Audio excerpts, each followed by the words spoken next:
There are fewer than 30 men in the world qualified to drive Formula One. A mere half dozen, perhaps, to win. At this moment, I'm inclined to think you're not one of them.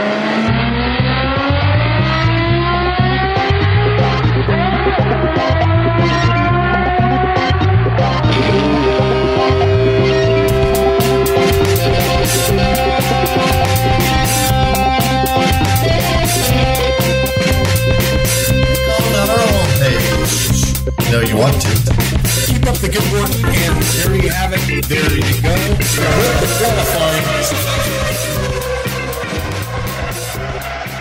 Welcome to F1Weekly.com. My name is Clark Rogers. I'm the host of the program. I'll be joined by Nasir Hamid, my co-host.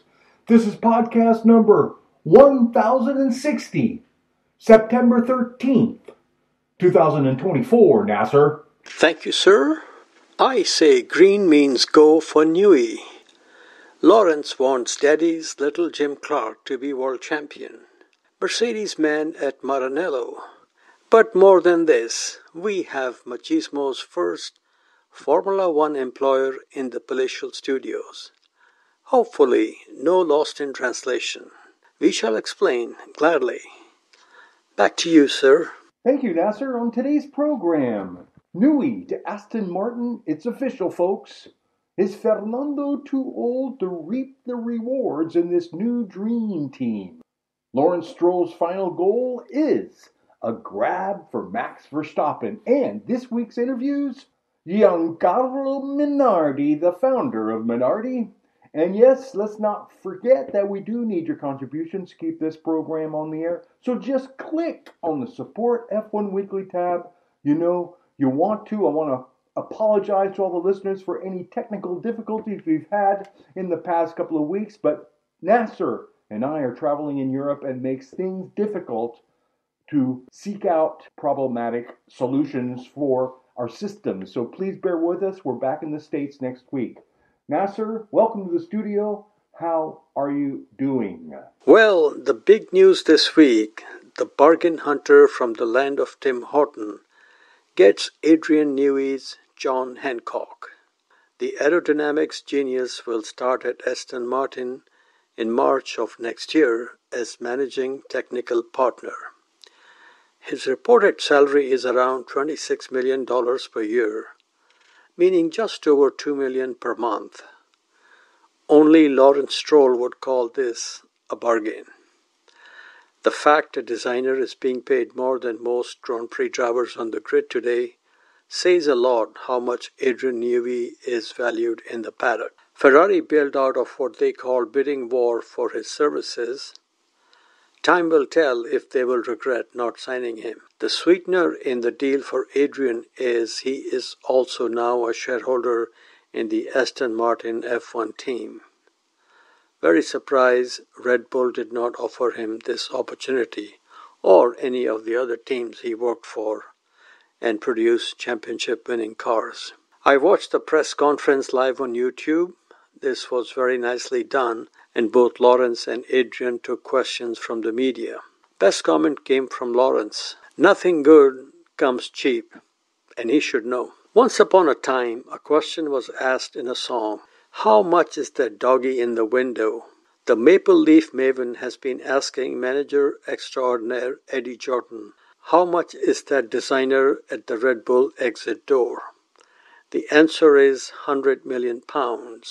Now the only question to be answered is cash in Cayman Islands or Canadian Express. Don't leave Red Bull without it. Where is this all leading to?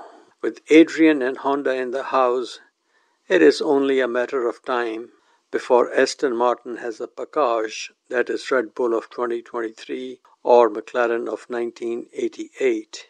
Then the team's number one driver, Lance Stroll, will only need an obedient Rubinho to become world champion. We have seen this movie before when Lance became Formula 3 champion. Published reports back then claimed Daddy bought the best team, Prema, and offered other top drivers free seat as long as they played second banana to Lance. Things in Formula One can be even more slippery. Time, arrow collars, and lots of dollars will show if Lance will be able to perform putting on the Ritz at the top stage of motor racing. I am so glad Lawrence found a bargain. The real question is, will Machismo be around to drive an Adrian Newey designed car in 2026, powered by his favorite engine manufacturer? What say you, amigo? Well, it's pretty exciting. I mean, think about it. Newey, Fernando, billions and billions of dollars, and yes, a possible championship. But the problem is, I mean, can Newey turn all of this around by 2026 with a new package? The advantage, of course, Newey has worked with the Honda package at Red Bull with a lot of success. So he retains the Honda package while Red Bull has to deal with a better idea, Ford. So it's going to be interesting, but I believe there's a good chance that Fernando maybe not win a championship, but could reap the rewards of a few Grand Prix wins as they build up towards Lance's World Championship. The thing that has really surprised me, and there is no official explanation of this, how come Newey is not serving a year-long gardening leave? If there was anybody in motor racing who should have a 12 or maybe a 24-month gardening leave, it's Adrian Newey. Maybe he had something in his contract that we are not aware of, or maybe his manager, Mr. Jordan, learned a few tricks how to negotiate a contract after someone slipped from his hands and his team after just one race back in 1991. More on Stroll. Show me the money. Hard to believe Lance Stroll is saying this, but then again, he only deals with billions and billions. According to Sky F1, there is more American money flowing into Formula One, with HPS and XL making a substantial investment in Aston Martin team. From green, we go red. Ferrari announced last week that French engineer Louis Serra will be technical director chassis side starting on October 1. He will be replacing Enrico Cardile, who is headed to Aston Martin. Next on the item, sir, K-Mac kaput for Baku, Behrman back. Kevin Magnussen has become the first victim of Formula One version of 3 strikes, you're out. The Great Dane earned himself 12 penalty points within 12 months, so now he must watch the race on his Lenovo laptop, as they are Formula One's official technology partner. So Ollie Behrman gets another opportunity this year to drive in a Grand Prix.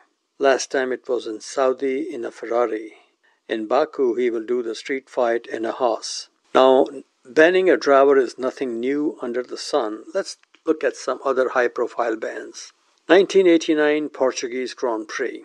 Il Leone was shown the black flag for reversing his Ferrari in the pit lane. An absolute no-no in motor racing.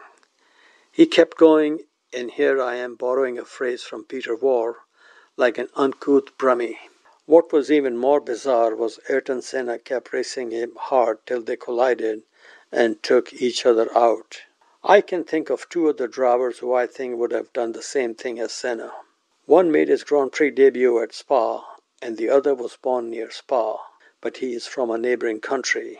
You guessed it! These are the 2 I'm talking about. So Arnage had to watch the Spanish Grand Prix, which was the next event, on Pi Telly. Now we come to the greats. Even they make mistakes. Mika Hakkinen, German Grand Prix. The man from Vantaa near Helsinki, Mika Hakkinen, caused mayhem at the start, which took out several cars, and he was banned and had to miss a race. And his BFF, Michael Schumacher, British Grand Prix 1994. He passed Damon Hill twice on the formation lap, which is of course not allowed. He was given a penalty, then the World Motorsport Council banned him from 2 races, which I think led him to miss the Belgian and Italian Grand Prix races. So that's the way it goes sometime. And finally, first lap nutter.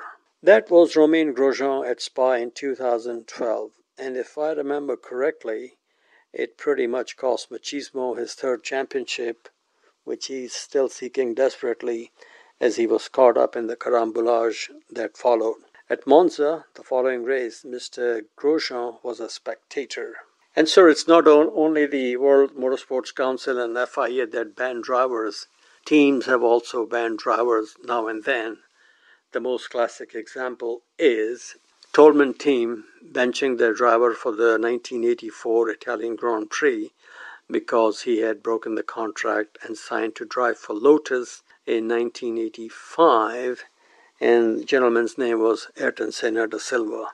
So benching a talent like Ayrton Senna, that is a mega stroke of genius. My kudos to the person who made that decision. Sir, you have any comments on these hirings and firings and bannings, or everything is hunky-dory for Mr. Rogers these days? I'm not very happy about it. Hulkenberg's not very happy. Nobody should be happy about people being banned from their job. That's his job. He's got to earn a living for his family, and I think it's wrong. It sets a bad precedent. I think you can fine him. You could send him to anger management school. See, that's what we do out in the West. So let's hope they come up with a better plan, because I think this was not very well received. Okay, folks, before we go into Motorsports Mondial, let's do an interview that was conducted past weekend, and this is with Mr. Giancarlo Minardi. Well, Mr. Rogers, I was in the media room at Imola when I saw Signor Minardi being interviewed on telly. I went to the media center reception desk and requested to find out A, if Mr. Minardi speaks English, and B, if it will be possible to do an interview with him.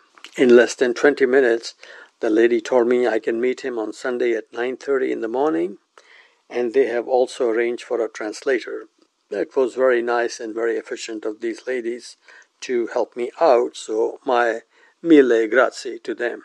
As we all know, Minardi team was in Formula One for many years. Some of the big names like Fernando Alonso and Mark Webber, and if you want, we can also throw in the name of Alex Yoong, started out at Minardi. And who can forget Sebastian Vettel's first victory in the rain at Monza? Even though the car was Toro Rosso, the spirit was definitely Minardi.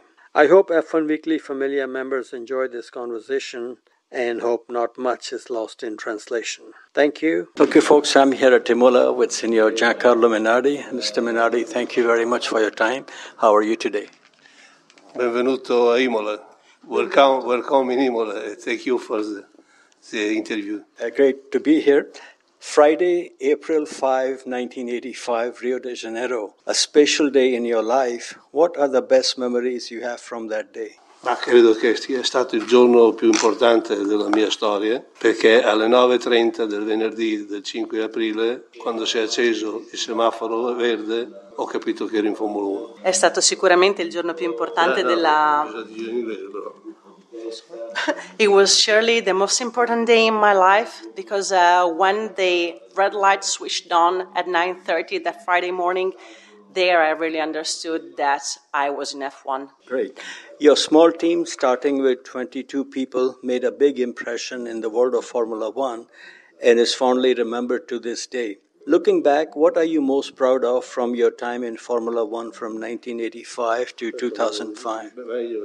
È partito con una piccola squadra con 22 persone, facendo comunque un grande impatto sul mondo della Formula 1, e viene ricordato ancora con molto affetto ancora oggi. Riguardando al passato, quali sono le cose delle quali va più fiero del suo periodo trascorso in Formula 1 dall'85 al 2005?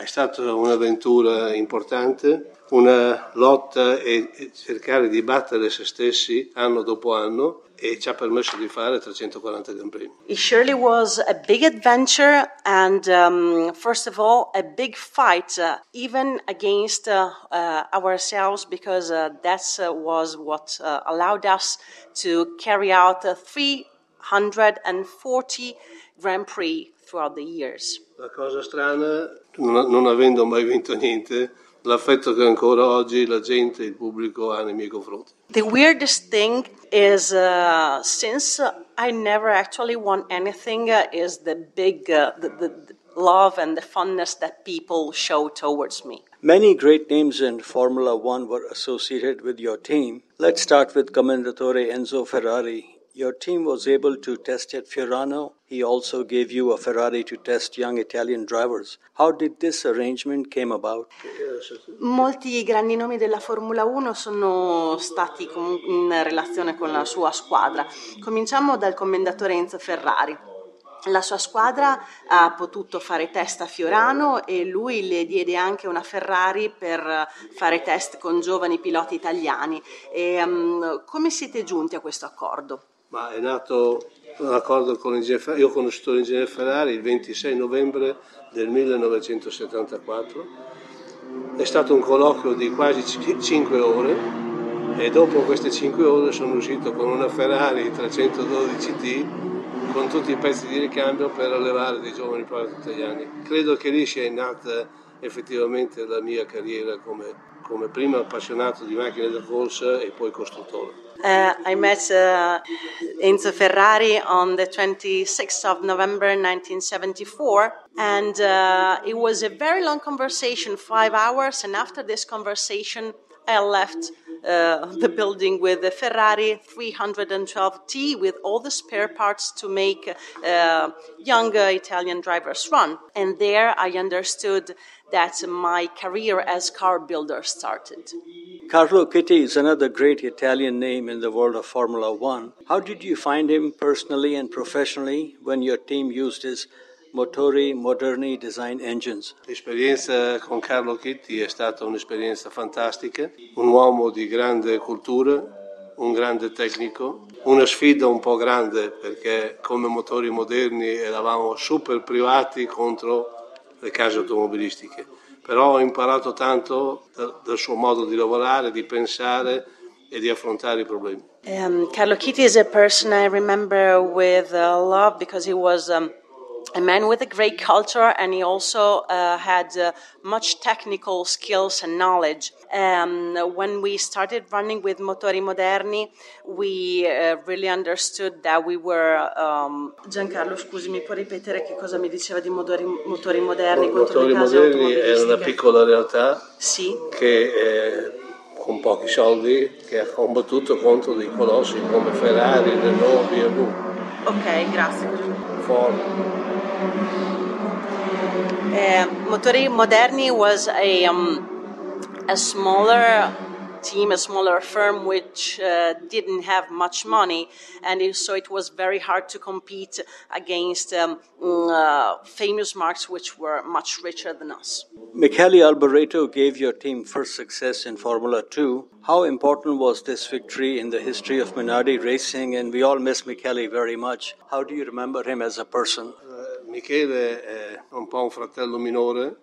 Michele ha cominciato come professionista in Formula 2 con me e mi ha dato la unica vittoria in un Gran Premio. Michele ha cominciato con me in Formula 2 e ha fatto l'ultima stagione a ruote scoperte in Formula 1 con me. Per me è un motivo di soddisfazione, è un onore. Ho perso un fratello perché insieme avevamo in mente tante cose da fare per l'automobilismo. Michele Alboreto was like a younger brother for me. And he was also very important because in Formula 2 he gave me the only one victory in a GP with naked wheels, ruote scoperte, with ruote scoperte in F1. Formula, insomma, nella Formula. Dalla Formula 2, Formula 2 a Formula 1, the first racing in Minardi, the finish the career, come si dice? Career in Minardi. So from the beginning of the career in F1, in F2, he went throughout to F1, and he was a very important person. So I felt like I lost a brother because we also had many ideas and many programs for the future. Another young Italian, Elio De Angelis, had some issue with the Alfa Romeo Formula 2 engine. How good was Elio when he raced for your team? Elio ha corso con me con la Chevron e i motori Ferrari, il motori Dino Ferrari. È stata una bellissima esperienza, un grande pilota, un grande signore, non fortunato per quanto era bravo. Elio De Angelis ran with me in Chevron with Dino Ferrari engines, and he was a great driver and a great person. Unfortunately, he wasn't as lucky, as good as he was. Johnny Cecotto left your team in the middle of the season. Was he as good racing on 4 wheels as he was on 2 wheels? Johnny is very good driver.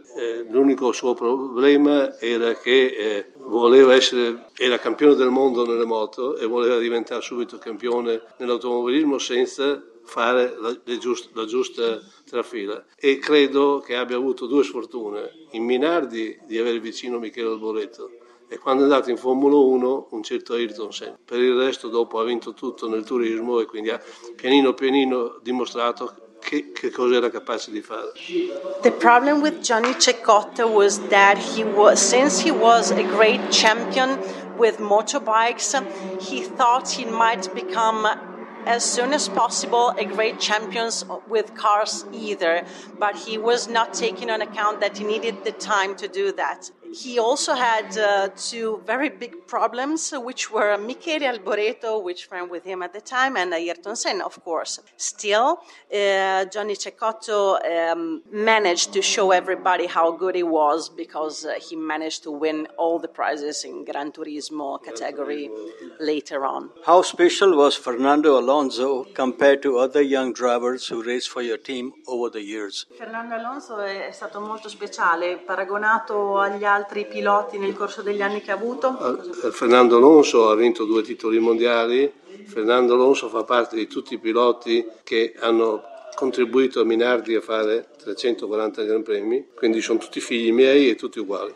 Fernando Alonso helped us to win 2 world titles, so he was one of the people who allowed Minardi to be great and to win 340 Grand Prix, and so I love him just like everybody else. He is like one of my many sons. Monza 2008, the winning car had the name of Toro Rosso, but the spirit of Minardi. Were you at Monza on that rainy day, and were there any raindrops from your eyes? Ecco, Monza 2008, l'auto vincente era chiamata Toro Rosso ma aveva lo spirito della Minardi. Era a Monza quel giorno, in quel giorno piovoso, e aveva qualche lacrimuccia, si è emozionato. Ero davanti alla televisione, ma mi sono emozionato tantissimo e è una vittoria anche un po' mia, grazie a tutti i ringraziamenti che in diretta in televisione i miei ex meccanici hanno fatto nei miei confronti, quindi l'ho sentita anche un po' mia. Unfortunately, I was not there that day, but I followed everything at home from my TV. And when that happened, I was very touched, and because it was my victory also, and that happened thanks to my ex-mechanics that publicly said many thanks to me. Formula One is called Piranha Pool. How was your experience dealing with people like Bernie Ecclestone, Jean-Marie Balestre and Max Mosley? La Formula 1 viene definita una vasca di piragna. Com'è stata un po' la sua esperienza a trattare con persone come Bernie Ecclestone, Jean-Marie Balestre e Max Mosley?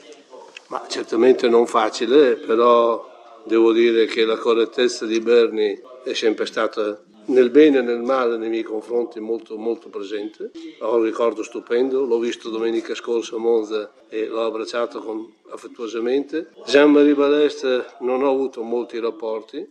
Con Max Mosley sì, perché Max Mosley era quello che mi vendeva le March di Formula 2 quando era ancora socio nel team March.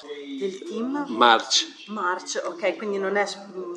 lui è diventato dopo, after is president of the FIA, before together Robin Herd in March. I know Max when work in March before arriving in FIA. Come una vaca. Questo è un po' difficile, magari le chiedo qualcosa. Allora, surely it was not easy to deal with those people, but I have to say that Bernie Ecclestone was a very correct person and behaved always in a very correct way towards me. I also met him in Monza last Sunday. Con Bernie una stretta di mano era meglio di un contratto. With Bernie, a handshake was better than signing a contract. Jean-Marie Balestra, I never had many relationship with him, so I can talk to you about Mosley, who sold me. Mosley perché prima vendeva le March e io compravo le March in Inghilterra. Perfetto, scusi che non sapevo cos'erano. La March è una macchina, proprio una macchina. Adesso non esiste più. Secondo parlava italiano, quindi era più facile per me.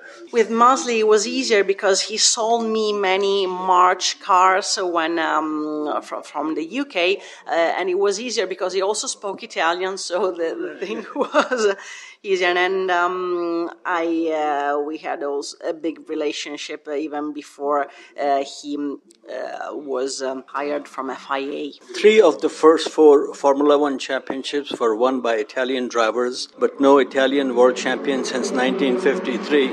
Do you think Kimi Antonelli will change that? Kimi Antonelli è il primo pilota italiano che va direttamente in un top, quindi ha davanti da sé una strada favolosa. Credo che abbia tutti i requisiti per vincere come ha vinto in tutte le formule minori. Incrociamo le dita e gli facciamo un grosso in bocca al lupo.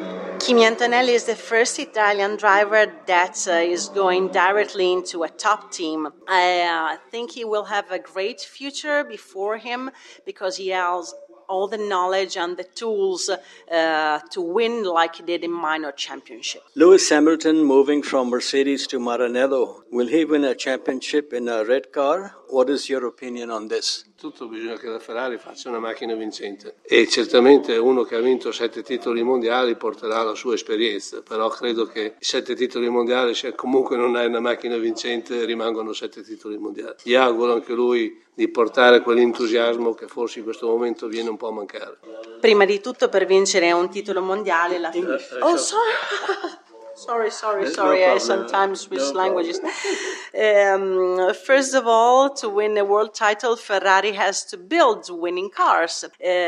Sure enough, Lewis Hamilton, with his 7 world titles, will bring his experience to the team, and we wish him all the best for his future and for his career with Ferrari. Okay, final question is, how good was Signor Giancarlo Minardi as a rally driver in Fiat 124 and in racing? Quanto era bravo come pilota del Fiat 124? Disastro. Ho capito subito che non era la mia strada e quindi sono passato dall'altra parte della scrivania. I have to say that I was an utter disaster. I immediately understood that it was not what I was meant to be, so I decided to switch on the other side of the table.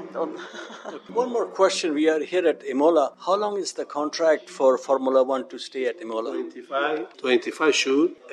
Now we work as the team for recuperare il 23. Make up on the year 2023, where the Grand Prix was cancelled before the flood, because of the flood. E poi vediamo se riusciamo nel futuro a mantenere il Gran Premio Imola, che non è facile. And then we'll see in the future if we can manage to keep the Grand Prix coming here, and it's not easy.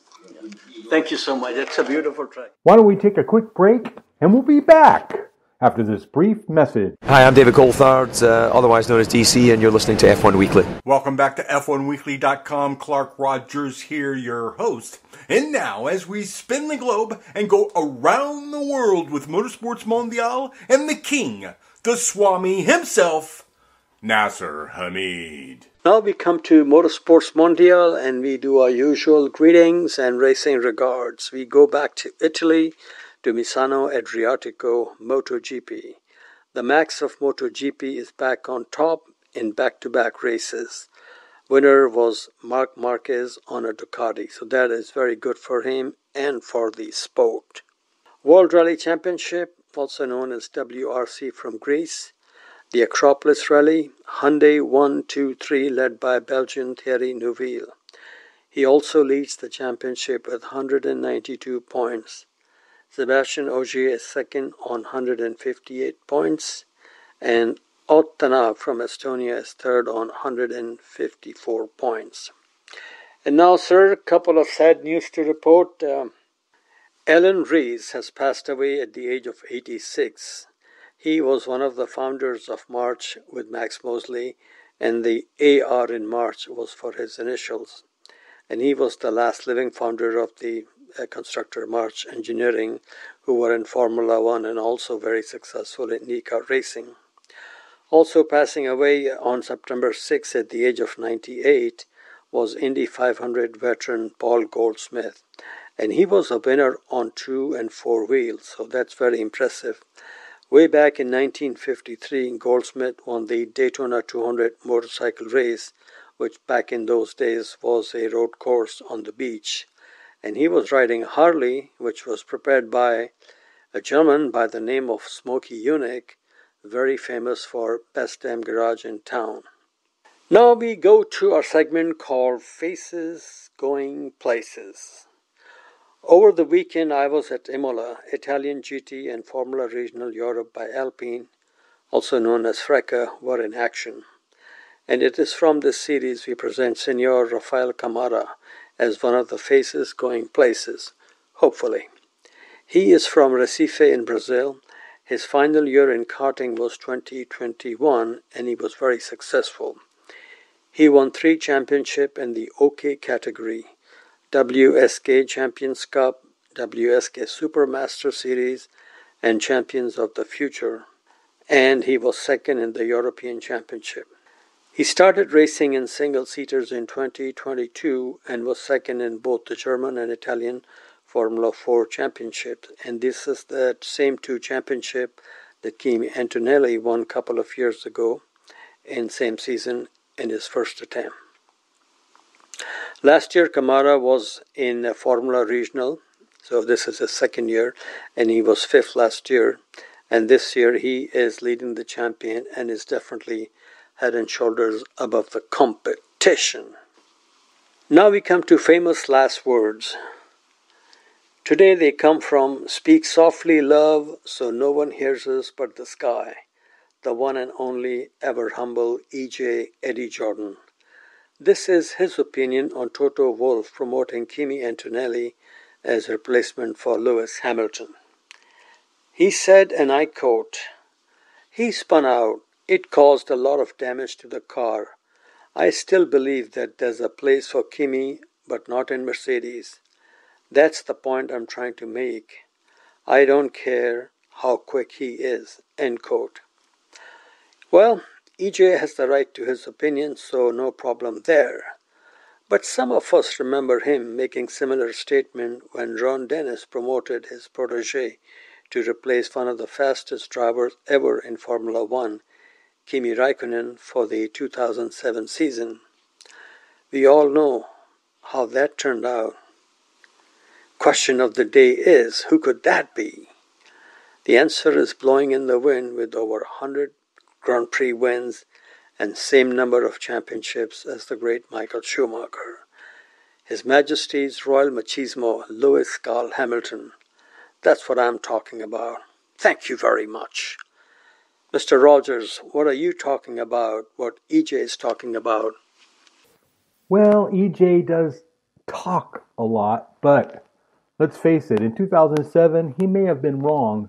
In 2024, he could be right. I mean, this guy is young, and I don't see LCH in Kimi Antonelli, but I'm often very, very wrong. So my fingers are crossed. I want to see a new protege, especially from Italia. So this is good for people, and this is good for motorsports. So let's hope he's a big one, because it could be exciting. Finally, we come to Musical Mondial. Since there was a kind of hush all over the Papaya team at Parco Monza, today we have some beautiful music from Italy, courtesy of Signor Ennio Morricone. Thank you for listening, and please enjoy a theme from The Great Silence. Arrivederci till next time.